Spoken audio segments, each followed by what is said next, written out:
নমস্কার, কলকাতা টিভিতে আপনাদের সকলকে স্বাগত। আমি আশিস চট্টোপাধ্যায়। ভারতের শেয়ার বাজার নিয়ে যে খুব আশাজনক একটা পরিস্থিতি বছরখানেক আগে পর্যন্ত ছিল, সেটা তলানিতে নামতে নামতে এখন এমন অবস্থাই হয়েছে যে এশিয়ার শেয়ার মার্কেটগুলোর মধ্যে বিনিয়োগকারীদের সব থেকে কম পছন্দের শেয়ার বাজার হচ্ছে ভারতের শেয়ার বাজার।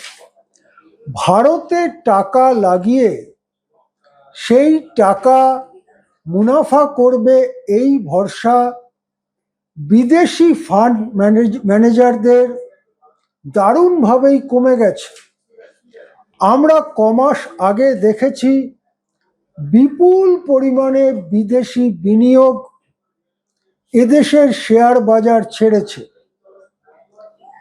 এই বিনিয়োগ অর্থাৎ ফাটকা বিনিয়োগ, যে ফাটকা বিনিয়োগ কোনো স্থায়ী সম্পদ তৈরি করে না, কেবলমাত্র শেয়ার বাজারে শেয়ার কিনে বসে থাকে। শেয়ার বাজারে ওই নির্দিষ্ট কোম্পানিটির শেয়ার মূল্য বাড়লে তাহলে তখন যদি তিনি সেই শেয়ারটি বিক্রি করে দেন, কথায় বলছি যে 100 টাকায় শেয়ার কিনেছেন, হয়তো এক মাস বাদে তার দাম দাঁড়ালো 115 টাকা। তিনি তখন যদি সেটা বিক্রি করে দেন তাহলে শেয়ার পিছু তার 13-14 টাকা মুনাফা হতে পারে, 15 টাকাই হবে না, কেননা কেনার সময় একবার, বেচার সময় একবার তাকে ট্যাক্স দিতে হবে। এছাড়া পরে তার অন্যান্য ট্যাক্স থাকতে পারে, কিন্তু এই শেয়ার কেনা বেচার সময়ও ট্যাক্স দিতে হবে। এখন এই যে পরিস্থিতি, সেইটা হবে না, এটাই অধিকাংশ বিনিয়োগকারীরা, এরা হচ্ছে ফান্ড ম্যানেজার, এরা কোনো কলকারখানা করে না, এরা বিপুল পরিমাণের ডলার, লক্ষ কোটি ডলার সারা দুনিয়া জুড়ে চালাচ্ছে।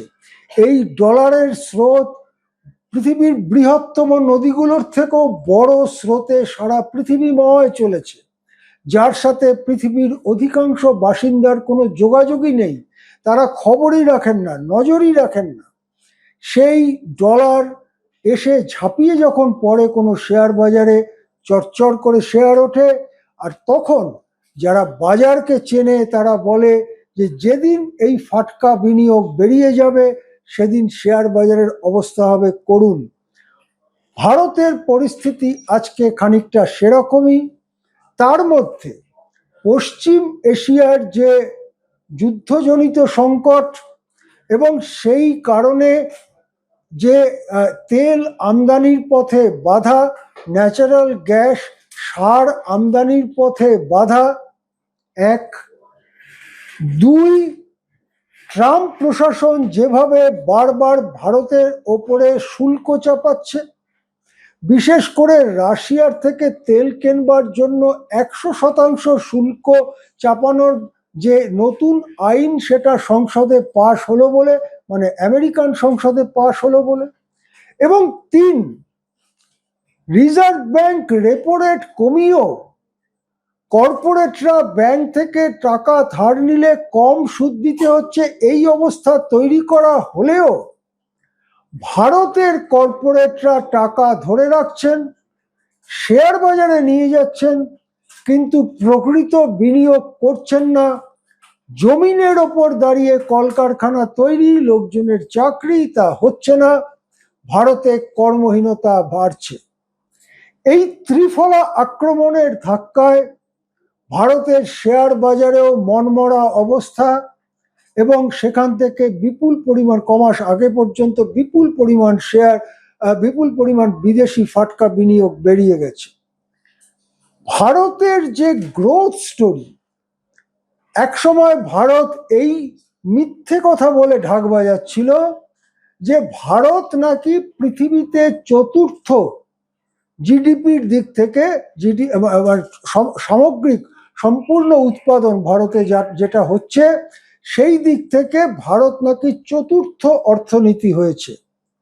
সম্প্রতি পার্লামেন্টে মোদী সরকারের এক মন্ত্রী স্বীকার করেছেন, না, পরিস্থিতি কিছুই তেমন হয়নি, যেমন আমরা ষষ্ঠ স্থানে ছিলাম, সেই ষষ্ঠ স্থানেই আমরা রয়েছি।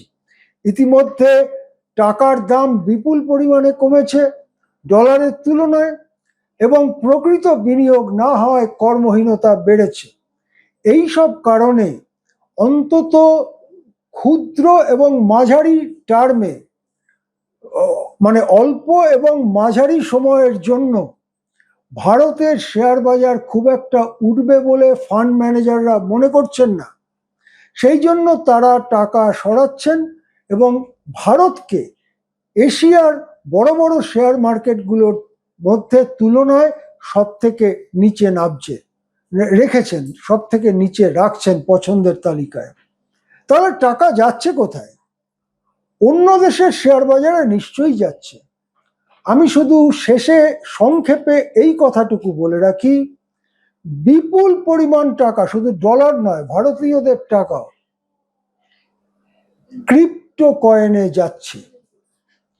ক্রিপ্টো কয়েন শুরু হয়েছিল বিটকয়েন দিয়ে, ক্রিপ্টো কয়েনের দাদু বলা হয় এখন বিটকয়েনকে।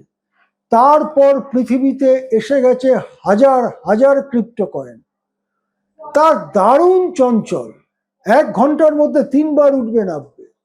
এবং সেখান থেকে টাকা কামাতে পারে তারাই যারা বিপুল বিনিয়োগ করে, লোকজন রেখে, আর্টিফিশিয়াল ইন্টেলিজেন্সকে কাজে লাগিয়ে বিপুল কম্পিউটার ব্যবস্থার মধ্য দিয়ে ঠিক সময়, সেকেন্ডের ভগ্নাংশে তারা টাকা ঢোকাবে, বের করবে।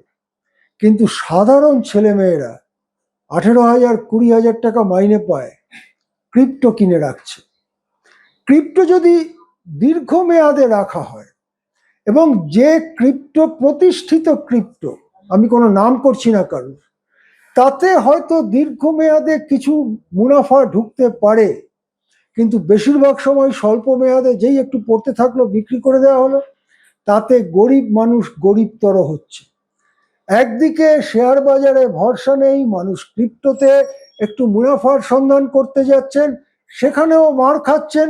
এবং সব মিলিয়ে এই শেয়ার বাজার, ক্রিপ্টোকারেন্সির যে জগৎ, ভারতে তার চেহারাটা মোটেই উজ্জ্বল নয়। এই পরিস্থিতিতে বর্তমানে আমরা এসে দাঁড়িয়েছি। এ ব্যাপারে যখনই নতুন আপডেট আসবে আপনাদের জানাতে থাকবো। নমস্কার, এ পর্যন্তই। দেখতে থাকুন কলকাতা টিভি।